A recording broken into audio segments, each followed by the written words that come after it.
Olá, boa tarde. Hoje eu vou contar para vocês uma das histórias contidas no livro Pérolas de Fraternidade, no volume 1.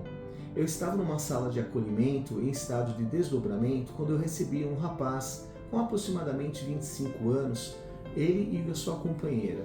Ele era cego do olho esquerdo e o olho direito tinha pouca visibilidade, alguma coisa de em torno de 20%. E ele me pergunta assim, por que Deus permitiu que eu ficasse cego? E aí eu disse para ele que nós teríamos que buscar a resposta dentro do Evangelho de Jesus. E aí ele falou assim, mas eu já conheço o Evangelho desde criança, estudo muito o Evangelho e não tem nada no Evangelho que se refira à minha cegueira. Eu peço desculpas a ele de não entender tanto do Evangelho de Jesus, mas que mesmo assim ia procurar lhe ajudar.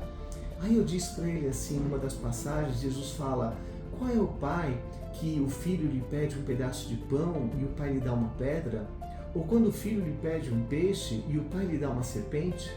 E aí nessa passagem, Jesus deixa claro que Deus ele é bom, que Deus é amor, que Deus ele vai dar tudo que seus filhos necessitam para o seu crescimento espiritual. E aí depois tem uma outra passagem, que é a passagem do filho pródigo, onde o jovem ele fala para o seu pai, pai, eu quero a parte da herança que me cabe, e o pai lhe dá a herança, porque Deus não interfere no nosso livre-arbítrio, Deus ele permite que nós caminhemos com as nossas pernas. E depois, mais para frente, o jovem ele percebe que ele tudo gastou o tempo, que é o bem mais precioso que nós temos, ele acabou gastando o tempo dele, o dinheiro, e ele começou a passar necessidade, ele busca ao Pai. E o Pai recebe ele novamente de braços abertos. Então isso significa que Deus ele sempre vai estar de braços abertos para todos os seus filhos, mesmo aqueles que cometem hoje os crimes mais atrozes que a gente pode imaginar, todos eles, nenhum deles vai para o fogo do inferno, todos eles vão ter a oportunidade, através da reencarnação, de se corrigirem e de se modificarem. E tem uma última parte, onde Jesus ele cura um cego de nascença.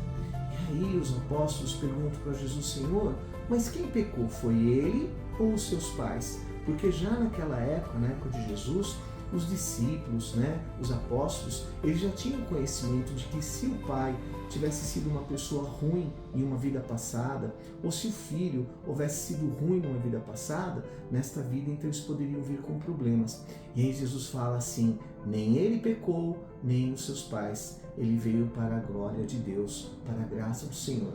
E eu falei para ele, esse é exatamente o seu caso. Deus permitiu que você perdesse a visão espiritual, visão material, para que você pudesse conquistar a visão espiritual. E hoje, nesse dia maravilhoso que nós estamos aqui reunidos, você tem a oportunidade de abrir os seus olhos, os olhos espirituais para Jesus e entender o Evangelho em amor e verdade. É disso que fala o livro Pérolas de Fraternidade. São 30 capítulos no primeiro livro, no segundo, que deve ter o lançamento mais para frente, em torno de 40 títulos. E esses títulos todos falam desse amor de Jesus, dessa bondade de interpretar o Evangelho com amor, e não com egoísmo, e não com ódio ou com ignorância, mas interpretar o Evangelho com amor. Convido vocês a conhecer o livro Pérolas de Fraternidade. Ele está à venda no A Caminho da Luz, na Avenida Sapopemba, 648, aqui na Rua Apucarana, 941. E também você consegue comprar através da internet, digitando livro Pérolas da Fraternidade. Você vai poder comprar no Amazon, na Magazine Luiza e em outros lugares também. E eu convido vocês a virem a conhecer a nossa palestra, Alegria de Viver, Jamais assim, mais de 500 pessoas, imagina, mais de 2.000 pessoas já viram a palestra e todas elas amaram, a gente canta junto, a gente faz reflexão junto, é um momento muito gostoso. Eu convido vocês a virem conhecer a minha palestra, conheçam os locais.